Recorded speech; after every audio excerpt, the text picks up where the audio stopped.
आज का हमारा विषय है ऊष्मागतिकी का प्रथम नियम, फर्स्ट लॉ ऑफ थर्मोडायनेमिक्स। ऊष्मागतिकी का प्रथम नियम क्या कहता है? ऊष्मागतिकी के प्रथम नियम को हम law of conservation of energy भी कहते हैं या ऊर्जा संरक्षण का सिद्धांत भी इसे कहा जाता है। इस नियम के अनुसार ऊर्जा को ना तो उत्पन्न किया जा सकता है और न ही नष्ट किया जा सकता है। यद्यपि ऊर्जा के एक रूप को दूसरे रूप में परिवर्तित किया जा सकता है। दूसरे शब्दों में इसके अनुसार एक विलगित तंत्र का कुल द्रव्यमान अपरिवर्तित रहता है। विलगित तंत्र जिससे ना तो ऊर्जा का विनिमय होता है और न ही पदार्थ का विनिमय होता है। सिस्टम और सराउंडिंग यानी तंत्र और परिपार्श्व की जो कुल ऊर्जा है वो स्थिर रहती है। इसका मैथमेटिकल फॉर्मूलेशन इस तरह से लिखा जा सकता है, डेल यू जो कि चेंज इन इंटरनल एनर्जी को दर्शाता है, इक्वल होता है heat added to the system minus work done by the system. Del U is the total change in internal energy of a system. Q heat exchanged between a system and its surrounding, यानी कि एक तंत्र और इसके परिपार्श्व के बीच में ऊष्मा का जो आदान प्रदान होता है उसे Q से दर्शाते हैं। W is the work done by or on the system. तंत्र के द्वारा किया गया या तंत्र पर किया गया कार्य, इसे हम W से दर्शाते हैं। Second important factor is work, यानी कि कार्य।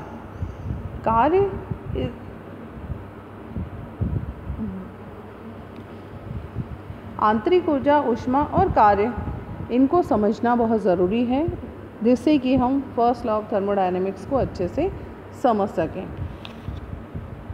Work is also equal to the negative external pressure on the system multiplied by the change in volume, यानी कि तंत्र के द्वारा किया गया जो कार्य है वो तंत्र पर लगने वाले बाह्य दाब और उसके आयतन में होने वाले परिवर्तन के गुणनफल के ऋणात्मक मान के बराबर होता है।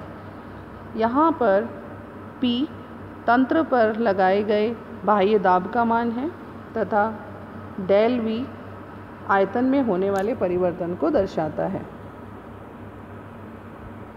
The net change in internal energy always equals 0, यानी कि आंतरिक ऊर्जा में जो नेट परिवर्तन है वो हमेशा 0 के बराबर होता है।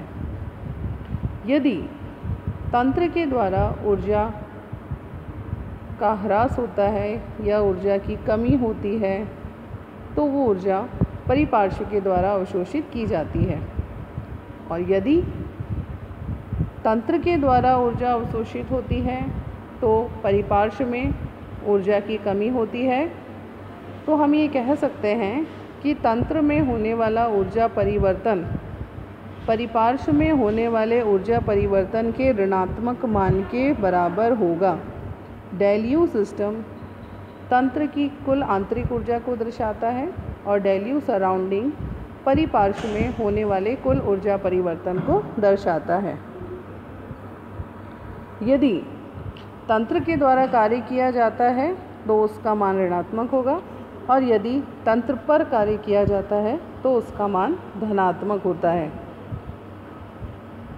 और यदि ऊष्मा तंत्र से निष्कासित होती है और परिपार्श्व के द्वारा अवशोषित होती है तो कोई भी नेट वर्क वहाँ पर नहीं होगा। अब हम अलग अलग सिस्टम्स के लिए देखें कि अगर एडियाबेटिक सिस्टम को अगर हम कंसीडर करते हैं जिसमें कि तंत्र के द्वारा किसी प्रकार की ऊष्मा अवशोषित नहीं होती है, तब आंतरिक ऊर्जा परिवर्तन का मान धनात्मक होगा heat transfer of thermal energy Q का मान 0 होगा और वर्क जिसे कि माइनस P डेल V के द्वारा दर्शाया जाता है उसका मान धनात्मक होगा। इस तरह के सिस्टम का उदाहरण अगर हम देखें तो है आइसोलेटेड सिस्टम, जिसमें कि न तो ऊष्मा तंत्र के अंदर जाती है और ना ही तंत्र के द्वारा ऊष्मा अब बाहर निकलती है। दूसरा प्रोसेस जिसमें कि आयतन का मान निश्चित होता है, स्थिर होता है, यानी कि del V is equals to 0। यहाँ पर इंटरनल एनर्जी चेंज यानी आंतरिक ऊर्जा में होने वाला परिवर्तन धनात्मक होगा। सिस्टम के द्वारा अवशोषित ऊर्जा का मान भी धनात्मक होगा और किया गया कार्य 0 होगा। इस तरह के एग्जाम्पल हैं hard pressure isolated system like bomb calorimeter, यानी कि जो बॉम्ब कैलोरीमीटर है उसमें किसी प्रकार का आयतन परिवर्तन नहीं होता है। तीसरी कंडीशन है कांस्टेंट प्रेशर यानी कि स्थिर दाब। स्थिर दाब पर आंतरिक ऊर्जा में होने वाला परिवर्तन का मान ऋणात्मक भी हो सकता है और धनात्मक भी हो सकता है। एंथैल्पी चेंज जो हीट ट्रांसफ़र है, thermal energy of heat transfer enthalpy change के बराबर होगा और वर्क का जो मान है वो माइनस P डेल V के इक्वल होगा। अधिकतर जो प्रक्रम हैं वो सभी बाह्य स्थिर दाब पर होते हैं। चौथी कंडीशन है del T is equals to 0, यानी किसी आइसोथर्मल प्रोसेस के लिए या समतापी प्रक्रम के लिए जो इंटरनल एनर्जी चेंज है वो 0 होगा। Heat transfer of thermal energy है वो धनात्मक होगा और कार्य का मान ऋणात्मक होगा। फॉर एग्ज़ाम्पल जो टेम्परेचर बात होता है उसके तापमान में कोई परिवर्तन नहीं होता है, तो उसके लिए सभी कंडीशंस जो हैं लागू होती हैं। For example a gas in a system has constant pressure. The surroundings around the system lost 62 joule of heat and does 474 joule of work onto the system. What is the internal energy of the system? हमें इस प्रश्न को हल करना है, तो इसका हल क्या होगा? क्योंकि Q और W दोनों ही पॉजिटिव वैल्यूज़ हैं इन इक्वेशन, तो हम यहाँ समीकरण अप्लाई करते हैं। According to first law of thermodynamics del U will be equal to Q plus W, क्योंकि तंत्र ऊष्मा अवशोषित करता है और उसके द्वारा ही उस पर कार्य होता है। क्योंकि तंत्र पर कार्य हो रहा है इसलिए यहाँ पर W का मान भी धनात्मक होगा।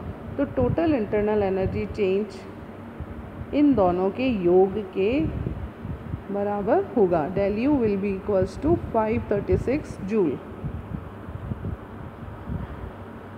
Thank you.